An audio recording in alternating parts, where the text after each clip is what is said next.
Somebody asked, what's the first thing you do in the mornings? I make coffee, number one.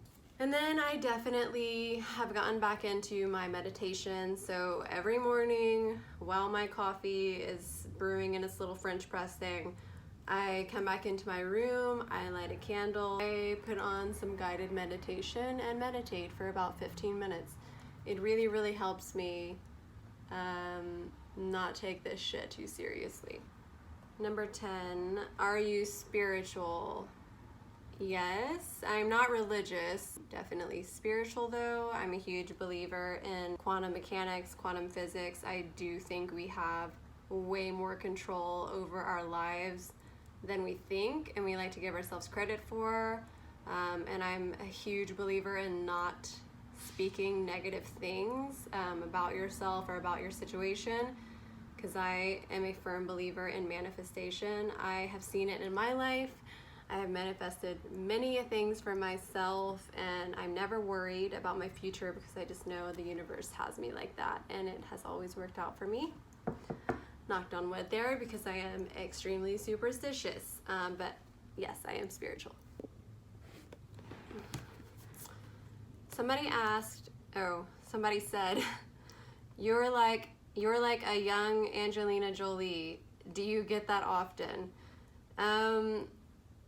Yeah, I get that pretty often. I used to get it a lot more. I think when she was younger, like kind of closer, I don't know, when she was younger.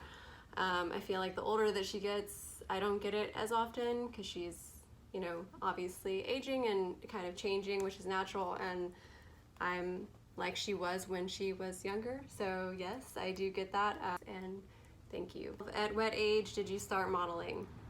I started modeling at like 16, I think. My parents put me into one of those like acting and modeling schools that I would not recommend to anyone. They thought it was going to do something for me, and I just think it was like a huge waste of money. Not saying that it was like scammy, but kinda, you know what I mean? Like kinda just like getting people out of their money. But I did learn some things, so I did start modeling technically then. The funny thing is that then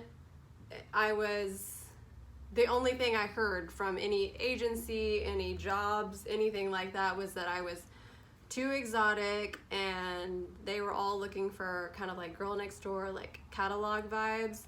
At the time, catalogs, the commercial was just very white girl, blonde hair, and I looked totally different. So I always got the feedback that I was too exotic and too whatever, too ambiguous.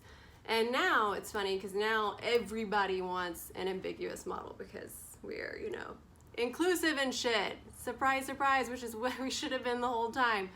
But for me, as a young 16-year-old girl, I just always felt like a fucking weirdo in circles like that because I was not what they were looking for. The problem is that I had an exotic, weird look, so I was too exotic for a commercial, but I wasn't tall enough for like high fashion and things like that, which is really where they wanted to put me. But like, so I didn't really fit anywhere. Like, it was just this weird in between where they're like, well, we can't put you in catalog because you're too exotic, and we can't put you on the catwalk because you're not, you know, 5'10". So yeah. But I found my way in my own way, and now none of that matters.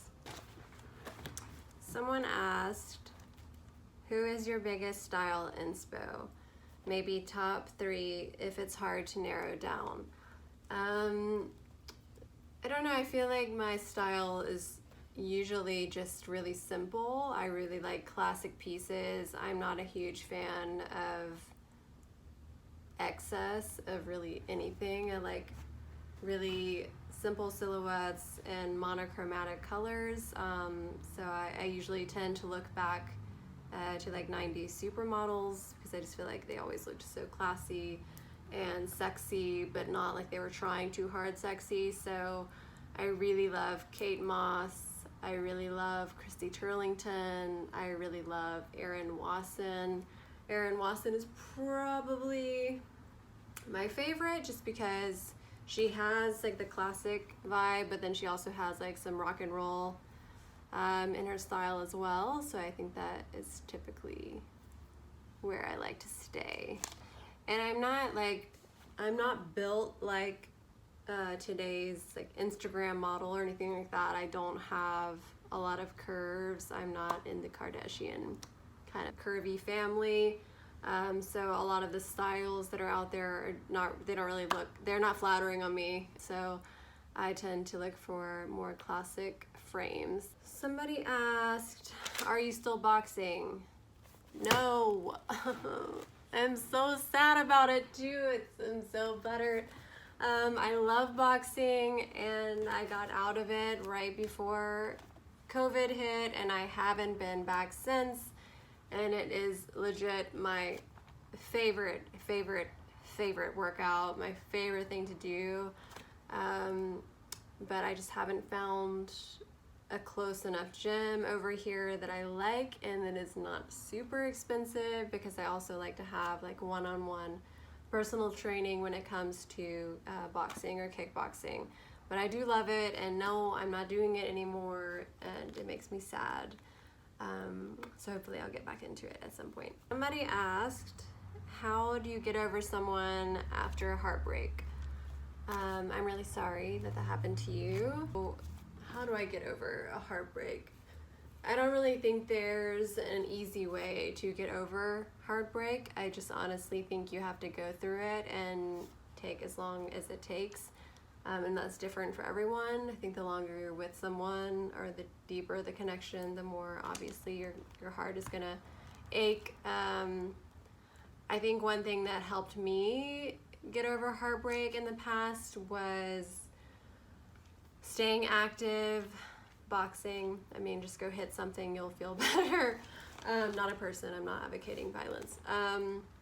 I also think that staying busy in general, like putting yourself into work, seeing your friends, realizing that you're not the only person going through heartbreak, that really helped me, because just think about it, probably at this very second, if there's billions of people on the planet, how many millions of people are experiencing that heartbreak? So you're not alone and you will get through it regardless of if you think you're not. Everyone thinks they can't live without someone, but the reality is you probably can if you have to. Also just like volunteer or something. I found the best way to stop feeling sorry for yourself is to go help people that actually have a reason to feel sorry for themselves. And this is the last one. Somebody asked, what do you use on your hair? It's so beautiful. Thank you so much. I really am like the worst hair person. I mean, I do take care of my hair, but I'm not the type that does, I should be doing like weekly like hair mask and all that stuff. And I would love to tell you that I do that, but I actually do not. This is why I couldn't stay blonde for very long, because I am the world's worst blonde, and you have to be very, very caring to your hair when you're blonde, and I am just not that person. I feel like in general, I make sure to use a good hair oil at the ends just so it stays hydrated. I have really cleaned up my products since this year. I realized that in our hair care products, our shampoos, conditioners, styling products, there's just like a lot of shit in there that really shouldn't be and has no place, and it actually can cause really terrible things like even hair thinning and all of that shit. And I don't know why someone isn't regulating that and saying, oh, that maybe we shouldn't be putting this on people's scalps, but it's not a thing, even the ones labeled as healthy. So I've been really diligent about checking for like really natural products. I don't put a lot of shit. I try to let my hair air dry when I can, but I am not so good at that lately because I also don't want to look like I rolled out of bed, so I try to put an effort. The good thing is my hair is pretty good about holding style, so I will wash it, blow dry it, and I can pretty much wear that for 2 or 3 days too, probably. I've tried to cut out a lot of dry shampoos. I used to be obsessed with them, but I just realized that I feel like it does like buildup on your scalp, and you don't really realize it. I don't think it's healthy for your scalp. So that's one thing I have been doing, is that I've been focusing less on the health of like this hair, because this hair is dead hair, and I don't care if people tell you different. They're lying to you. This cannot be saved. This cannot be changed. This is dead. This is done. But where you can put your energy is like your scalp health, and making sure that that is a really good place for like healthy environments for like growth and things like that. So that is something I am doing. And maybe I will make a video on like all my hair care products that I use, and maybe certain chemicals to avoid, because I think that's really important. Anyway, so that's it. That was 16. So see, this is why I didn't want to put it on my story, because no one would have finished that. Thanks for being curious, and I'm gonna try to start doing Q&As a little bit more regularly. I hope you guys have a good week, and it's the last week of Pride coming up. So let's really go hard in the gay, and I will talk to you guys later.